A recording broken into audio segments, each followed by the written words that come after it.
another video, and today I want to talk about a very important topic, and that is narcissism and spiritual abuse. Narcissism and spiritual abuse. Now, you can have one without the other, but in reference to a religious setting, the two generally go hand in hand. The two generally are married at the hip. And spiritual abuse happens when one person or a group of people dictate to the other group or use the other group or person or coerce the other person to do things that they normally wouldn't do and that are unhealthy for the individual. Spiritual abuse usually happens or can happen in a church where there is one person who kind of lords it over others and dictates to them. And I'm actually going to give you, this video could be an hour, 2 hours, 3 hours long about talking about all of the various methods of spiritual abuse. But I'm going to talk about 5 pretty basic things that will help you determine if you're in an environment of spiritual abuse. So spiritual abuse, like I said, I'm going to limit it to 5 ways in this video, and it will address chiefly 2 groups of people. One, that you've either been a victim of spiritual abuse, or 2, you have seen or now realize that it is present in your environment. It happens when a lot of people understand something is wrong, but cannot quite put their finger on it. And that's basically people who maybe are observing or see something wrong, but have not yet been affected by the actual abuse. So, like I said, I'm only going to give you 5 today, and then maybe we can continue this a little later. So number 1, churches or church leadership with no accountability. And to me, this is a good growing ground for spiritual abuse, when there are churches where the leadership has no accountability, the pastor has no accountability to anyone, not the elders in the church, not a governing body, and they are basically free to do whatever they see fit within the congregation, and no spiritual abuse by a pastor in a church can take place without them having others who prop them up and support them. So you'll find that usually in these situations where there's no accountability, there is no limits to what the pastor may do or say. Number 2, you feel like you cannot ask questions or inquire. And if you do so, your questions are deflected or at worst ridiculed for a lack of trust or faith. And I've often heard this myself, that the pastor will say, well, I have a word from the Lord, or I have your best interest at heart, or, why are you asking me that? You're just demonstrating your lack of faith. And when you ask me questions like that, and your questions might be very benign, but it's always taken as an affront to the pastor or the church leader.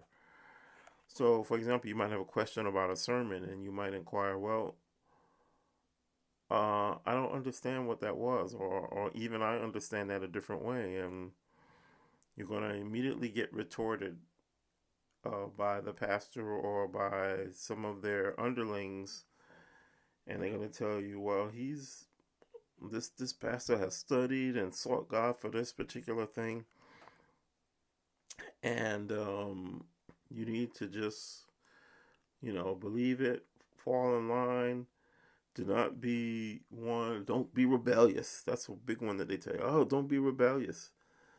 Be obedient to the Spirit. And they will try to get you to really not think. Number 3, dictate to you that you must call them by all of their various titles rather than just their name. So when you go places like that and they basically command you to call them Reverend Dr. Bishop Doe rather than just Pastor Doe or even just Doe. Now you might be asking me, well, why am I using, Doe and everything? Because I don't want people to say, oh yeah, if I said Pastor Jones, he's calling out my pastor. He's calling out my, and that's actually another sign that you're in an environment that's not healthy. So when you can't call a person by their name, and I know they say, oh, it's a sign of respect and everything, and yes, that's fine and all, but the person should be able to answer by his name. Respect is, in this sense, is earned, not called out from above to say, you must call me by this or that. I've even seen where, and I've experienced this myself, while I was calling an individual by their name and they wouldn't answer. Why? Because I didn't put the string of titles before their name. And so this type of nonsense also is an indication that you're in a place where the pastor has too much pride and wants to be recognized as somebody that in often cases he's not.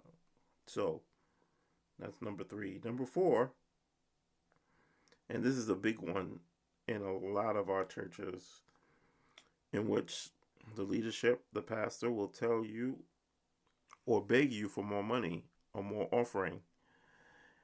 This is a big one. How many times have you been, unfortunately, to a church and they collect the offering and then they come back and collect another offering or another 2 offerings, or an inordinate amount of time is spent begging people for their money, and many tactics are used. They will beg you, but they will also put the guilt trip on you, saying that, oh, God has blessed you with so and so, and you should give out of the abundance of what you have, or you are compelled to give because we're trying to create a new building, build a new facility, or build this or build that. And a lot of times it swings back to number 1, where there is no accountability of the money. You don't know where the money is going. They don't tell you where the money is going. And if they ask you where the money is going, we go back to point 2, where we talked about you not being able to ask questions and then making you feel guilty, or they will, in worst cases, they will ostracize you if your questions are too probing. So I'm really turned off by any church that begs you or puts pressure on you to give, because we know that the money you give should be free will from the heart, and that God will meet the needs, whatever they are, based on his promise to do just that. And then number 5, spiritually abusive leaders and churches and pastors want you to come to church whenever the doors are open. They're not respectful of your time. They're not respectful of what you do give in terms of your time.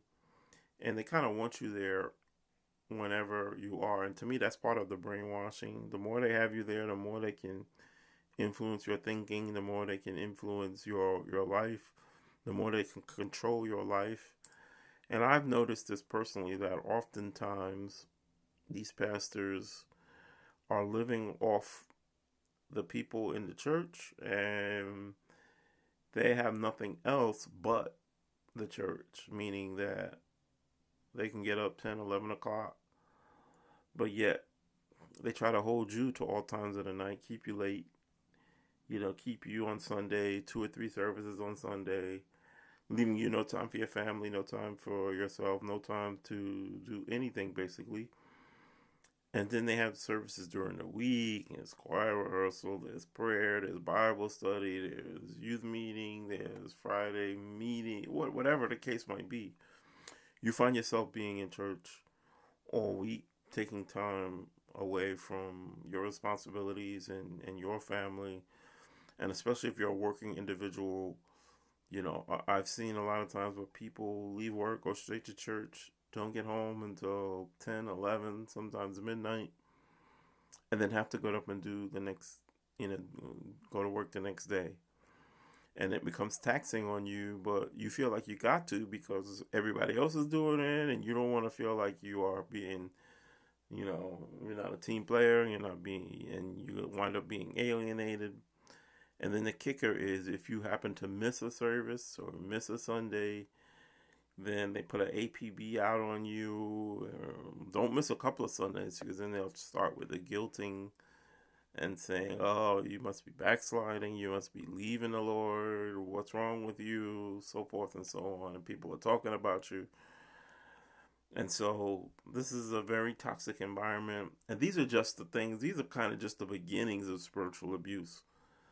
Later on we'll get into some real heavy aspects of the spiritual abuse where, pastors prey on women and so forth and so on. And, they will ruin your lives. And I've seen where pastors have told members of the congregation not to get medical advice on an illness because they said, we prayed for you, you're going to heal, but you got to trust God. So spiritual abuse takes place in a lot of different ways, and at all times it's detrimental to the person being abused. And that's the case with all kinds of abuse, but especially spiritual abuse. So that's it for this time. I want to thank you for listening. I hope you got something from this video. If so, leave a comment, subscribe to our page. We certainly appreciate when you subscribe, leave comments, leave a thumbs up if you like the video, a thumbs down if you didn't, but at least tell us why you didn't like it in the comments field so that we can have some back and forth. Also, below I'm going to leave the links to our Patreon page so that if you do feel so inclined, support us.